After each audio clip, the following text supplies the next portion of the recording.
की जय। कृतार्दो हि तपस्याग्निं द्रव्या धर्म कलो युगे। दो प्रकार के धर्मों का निरूपण किया गया है, द्रव्य धर्म और शरीर से धर्म। अगर आपको भगवान ने पैसा दिया है, तुम्हारे पास खूब पैसा है, तो उस पैसों का आप सदुपयोग करो। उस पैसे से आप यज्ञ कराओ, यहां पर एक धर्मशाला का निर्माण करो। अगर आपको धन दिया है भगवान, जिसका खेत है वो हो सकता है खेत भी भगवान को दान दे दें, ये कथा करवाने के लिए। और कोई ये कह दें कि भाई इस खेत में आप खेत दान दे रहे हैं, दूसरा कहेगा इसमें एक टीन सेट लगना चाहिए ताकि टेंट लगाने का झंझट खत्म बरसात में, जब अगली बार कथा हो। बोलो जय श्री राम।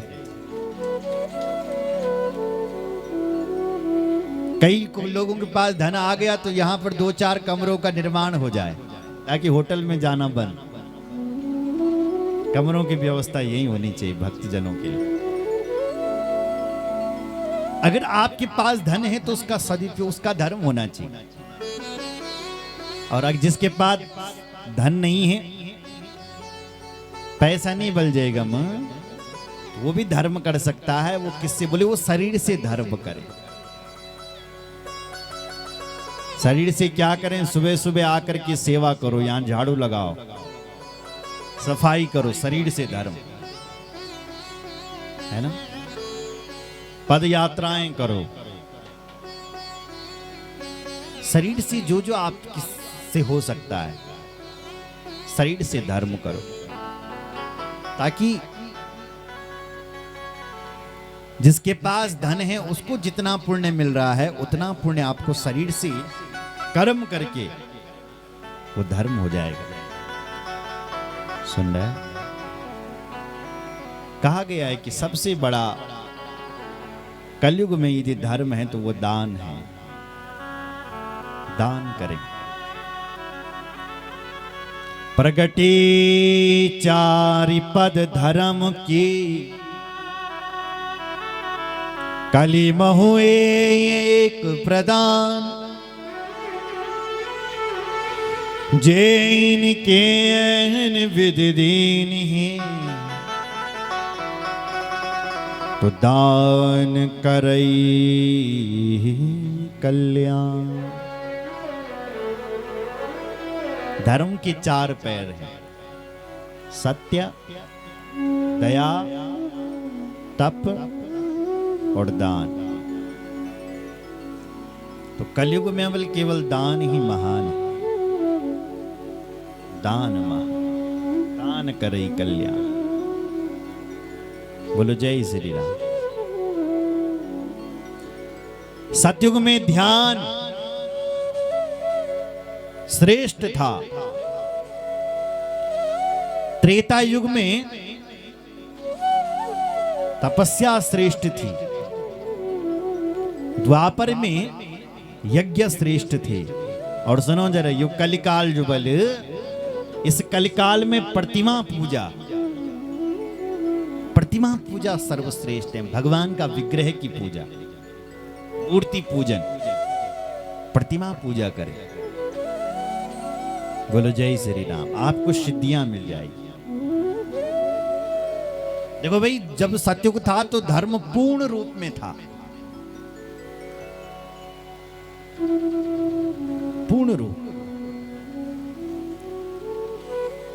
जैसे ही त्रेता युग आया तो धर्म का 4 पाद थे, तो एक पाद में नष्ट हो गया, धर्म कम हो गया, तो 3 ही बचे, तो इसलिए त्रेता युग हो गया। आते आते जब द्वापर युग आया तो केवल 2 पाद में धर्म बच गया, तब इसलिए उसका नाम द्वापर युग हुआ। 2 पाद में धर्म बचा, और इस कलिकाल में केवल धर्म 1 पाद में बचा है। और आते आते अभी तो प्रथम चरण है, जब चौथा चरण आ जाएगा तो धर्म पूरी तरह से नष्ट हो जाएगा, लुप्त हो जाएगा, बिल्कुल धर्म दिखेगा ही नहीं। वर्षे वर्षे क्रमा जाता मंगलम नापि दृश्यते। हम तो सौभाग्यशाली हैं जो अभी कलयुग के प्रथम चरण में हम लोगों ने जन्म लिया। आने वाला जो भविष्य बल वो ठीक नहीं होगा, सारा धर्म लुप्त हो जाएगा, धर्म दिखेगा ही नहीं। व्यक्ति की उम्र केवल 16 साल की हो जाएगी बस आने वाले चौथे चरण में। 8 वर्ष की देवियां ही गर्भवती हो जाएगी, कन्या।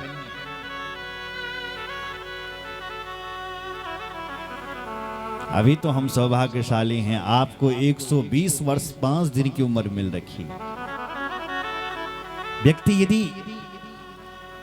सात्विक भोजन करें और योग करें, जीवन में नियम लें और सूर्य के संतुलन के हिसाब से चलें, तो 120 वर्ष तक जिंदा रह सकता है साहब।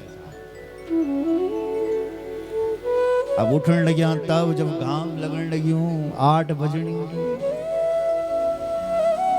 तब आंखा खुला गया, क्या हो तो मैं तीन चाय।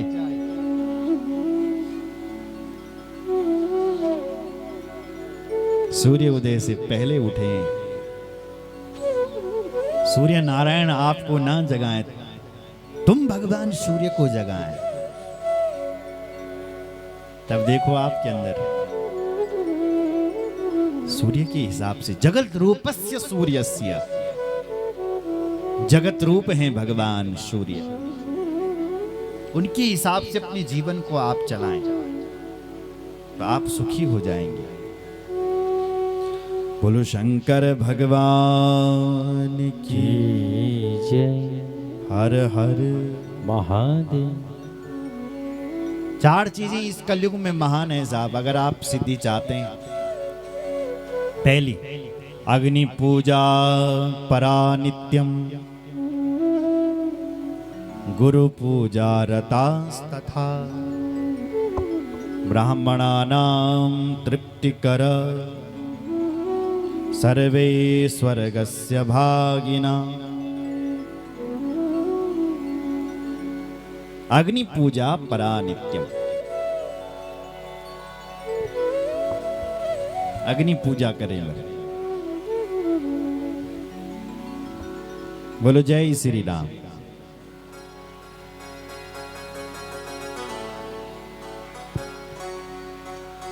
अग्नि में रोज हवन करें तो सिद्धियां मिलेगी।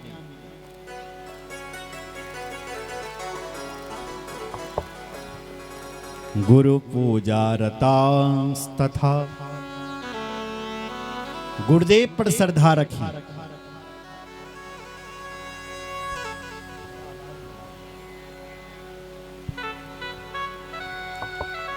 ब्राह्मणानां तृप्तिकर,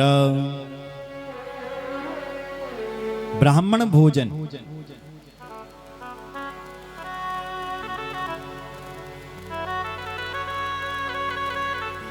तो सर्वे स्वर्गस्य भागिना, स्वर्ग चले जाओगे। अग्नि पूजा, अग्नि पर श्रद्धा, गुरु पूजा रतास्तथा, गुरुदेव पर श्रद्धा। और सुनो, ब्राह्मणानाम तृप्ति करा, ब्राह्मण भोजन। देखो साहब, भगवान का दुई मुख छौ बल, एक मुख है भगवान का ब्राह्मण और दूसरा मुख है भगवान का अग्नि। और इन दोनों मुखों से भगवान खा रहे हैं, भोजन करते हैं, खाते हैं। कैसे? बोले अग्नि में स्वाहा स्वाहा स्वाहा। तो ये क्या है? आप भगवान को भोजन करवा रहे हैं और ब्राह्मणों के मुख में आहा। ब्राह्मण जब भोजन करते हैं और भोजन करके जब डकार लेते हैं और डकार लेकर के जब ये कहते हैं आहा आहा, आनंद आ गया जजमान जी, क्या मालपुआ था। तो भगवान कहते हैं उस डकार से मैं प्रसन्न हो जाता हूं।